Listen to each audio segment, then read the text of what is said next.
Question number 3 बता रहा हूं मैं आपको 3.1 का। ठीक है, इससे पहले फर्स्ट बता दिया, सेकंड बता दिया, अब आते हैं थर्ड की बारी। ठीक है क्या है पहला क्वेश्चन समझते हैं।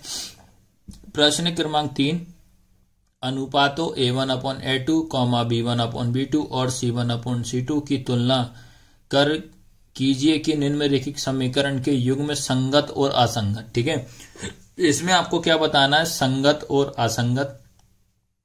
On comparing the ratio A1/A2, B1/B2, C1/C2, find out whether the following pair of linear equation are consistent or inconsistent। आपको इसमें consistent और inconsistent आपको बताना है। ठीक है, ये रहा इसके 4 क्वेश्चन। ठीक है, ये चारों के चारों क्वेश्चन अपन सॉल्व करते हैं। क्वेश्चन सॉल्व करने से पहले आपको ये बता दे रहा हूं आपको कि संगत और असंगत किस कंडीशन में होगा, कंसिस्टेंट इनकंसिस्टेंट किस कंडीशन में होगा। जब ये समझ गए तो क्वेश्चन इजी हो जाएगा। ठीक है, सबसे पहले अपन एक बार और मैं आपको इसको बेसिक से बता दे रहा हूं, क्योंकि इसका एक क्वेश्चन ऑब्जेक्टिव में आता है जो मैं आपको समझा रहा हूं, और इसमें आपको कंसिस्टेंट और इनकंसिस्टेंट, संगत और असंगत भी समझना पड़ेगा। तो सबसे पहले A1/A2 not is equal to B1/B2।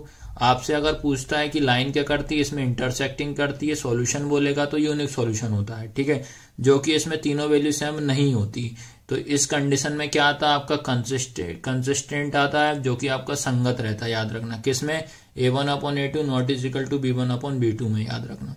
उसके बाद third A1/A2 equal B1/B2 equal C1/C2। अगर रेखा की बात करेगा संपाती होता है, ये होता है आपका को इंसिडेंट। क्या होता है, को इंसिडेंट। सॉल्यूशन की बात करेगा तो मेनी सॉल्यूशन होता है। तो इस कंडीशन में भी आपका क्या आता है, कंसिस्टेंट आता है, जो कि आपका संगत होता है। तो संगत आपको 2 कंडीशन में आता है, एक पहला आपका आता है प्रतिच्छेद वाली लाइन में, दूसरा आता है संपाती। इंटरसेक्टिंग में और कोइंसिडेंट में आपका संगत आता है। ठीक है, उसके बाद आता है इनकंसिस्टेंट किस कंडीशन में आता है, A1/A2 equal B1/B2 not is equal to C1/C2। तो ये क्या होती है, समांतर, मतलब पैरेलल होता है। सॉल्यूशन आएगा आपका नो सॉल्यूशन। इसमें क्या आता है आपका इनकंसिस्टेंट, जो कि होता है असंगत। सबसे पहला मेन तो आपको यही याद में रखना है। ठीक है, तो ये आपको दिमाग में रख लोगे तो इसके थर्ड के सारे क्वेश्चन आप आराम से कर लोगे। ठीक है, ये रहा इसका पहला क्वेश्चन।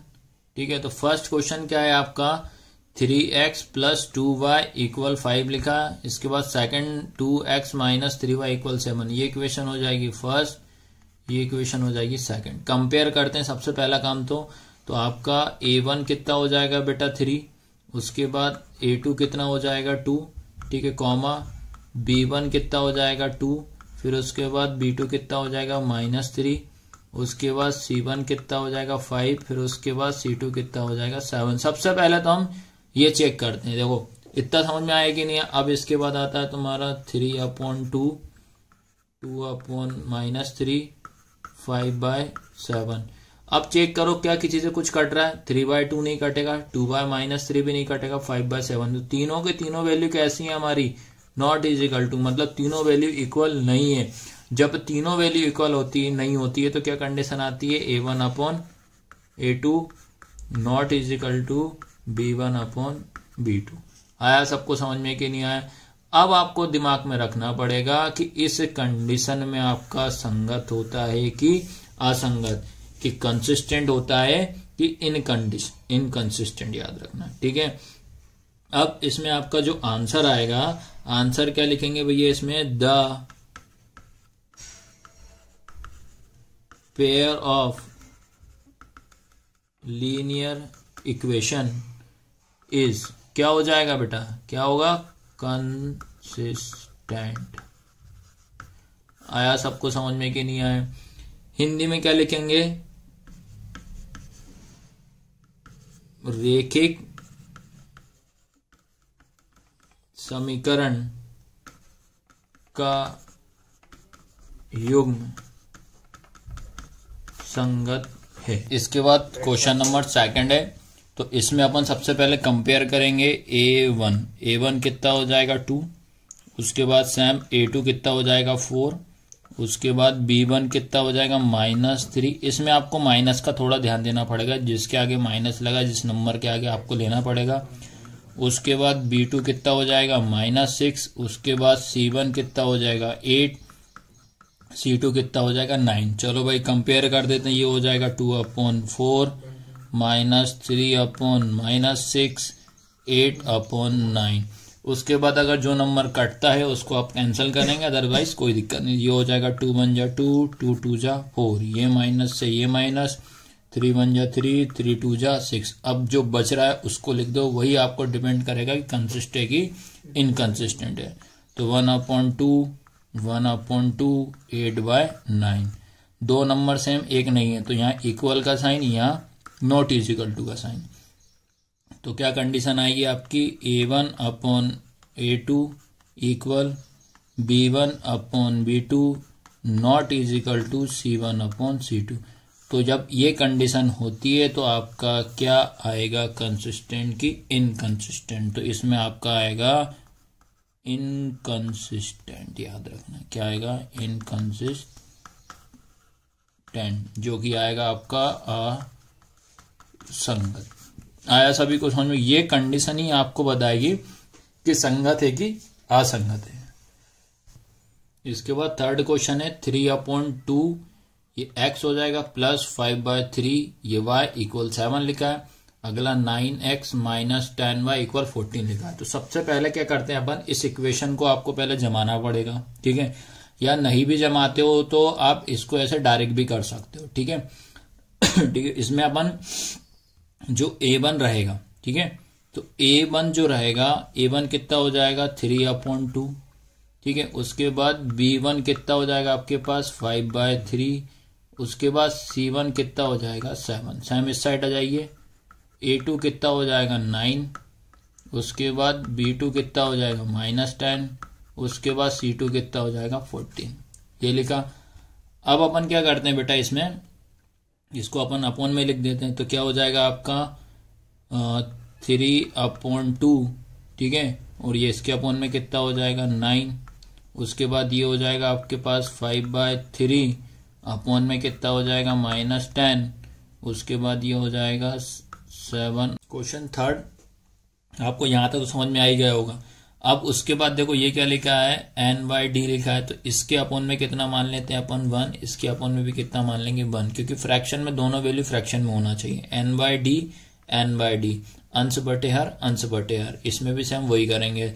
तो ये आपका होता है डिवाइड का, तो डिवाइड का किस में जाता है आपका मल्टीप्लाई में। तो ये नीचे वाले नंबर का क्या हो जाता है, रेसिप्रोकल हो जाता है।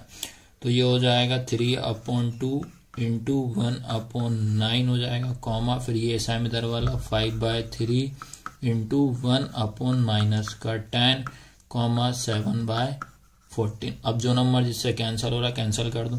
3 1 जा 3, 3 3 जा 9 हो जाएगा ये। फिर ये आएगा 5 1 जा 5, 5 2 जा 10 हो जाएगा। तो 1 का इंटू 1 में करेंगे तो 1 आएगा, 2 का इंटू 3 में करेंगे 6 आएगा, ऐसा 1 का इंटू 1 में करेंगे 1 आएगा। 3 2 जा 6, लेकिन ये काय का है माइनस का। फिर 7 1 जा 7, 7 2 जा 14, तो आया 1/2। अब इसको मैच कर लेते हैं। देखो याद रखना ये माइनस भी सेम आना चाहिए, तो यहाँ पे माइनस है तो इसका मतलब तीनों वैल्यू सेम नहीं है।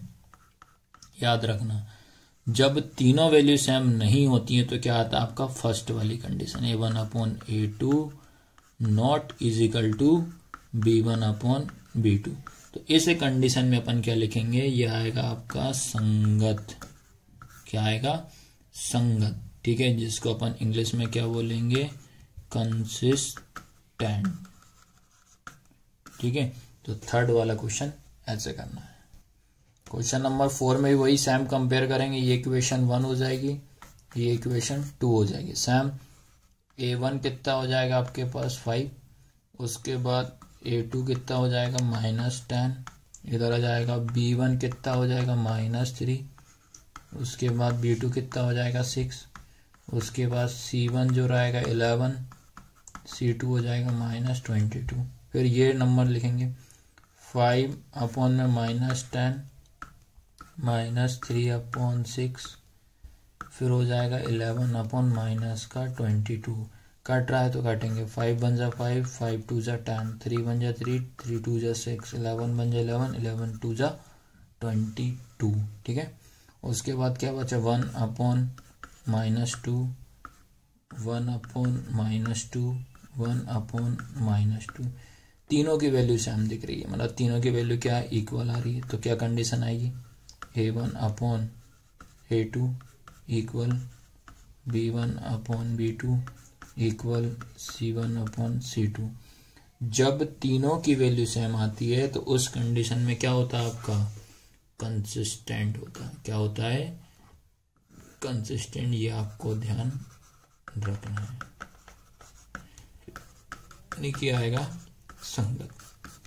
मतलब तो एक कंडीशन आपको माइंड में याद रखना पड़ेगा, तीनों कंडीशन से आपका सॉल्व हो जाएगा। इसके बाद ये लास्ट क्वेश्चन है, तो इसमें भी सबसे पहले कंपेयर कर लेते हैं। तो कंपेयर करने से पहले क्या करते हैं, ये इक्वेशन तो आपके पास सेम बनी हुई सेकंड वाली, लेकिन ये फर्स्ट वाली नहीं बनी। तो आपको याद रखना है, ये आपका साइन काय का होता है, डिवाइड का।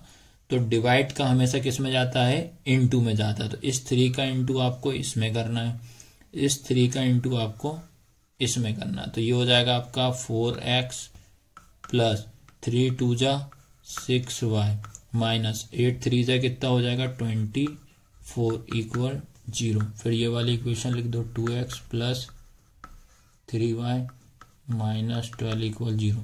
कंपेयर करते हैं, ये हो जाएगा a1 कितना हो जाएगा 4, उसके बाद b1 कितना हो जाएगा 6, उसके बाद c1 हो जाएगा -24। ठीक है, सेम। अब इसमें कंपेयर कर लेते हैं, इसमें आपका हो जाएगा e2 कितना हो जाएगा 2, b2 कितना हो जाएगा 3, c2 हो जाएगा -12। ठीक है, अब इसको क्या करते हैं, ये हो जाएगा 4/2, ये हो जाएगा 6/3, ये हो जाएगा -24/12। ठीक है, अब उसके बाद देखिए आप कैंसिल करते हैं, 2 1 जा 2, 2 2 जा 4, 3 1 जा 3, 3 2 जा 6, इससे ये कैंसिल, 12 1 जा 12, 12 2 जा 24। तो क्या बचा आपके पास 2/1 इक्वल 2/1 इक्वल 2/1। फिर कंडीशन देखा, तीनों की वैल्यू सेम, तो कौन सी कंडीशन होती है, a1/a2 equal b1/b2 equal c1/c2। ठीक है, और जब तीनों की वैल्यू सेम होती है तो इस कंडीशन में आपका क्या होता है, ये पता होना चाहिए। तो ये होगा आपका संगत, या इसको बोलेंगे अपन इनकंसिस्टेंट। ठीक है, तो इस तरीके से मैंने आपको सारे के सारे क्वेश्चन मैंने इसके करा दिए।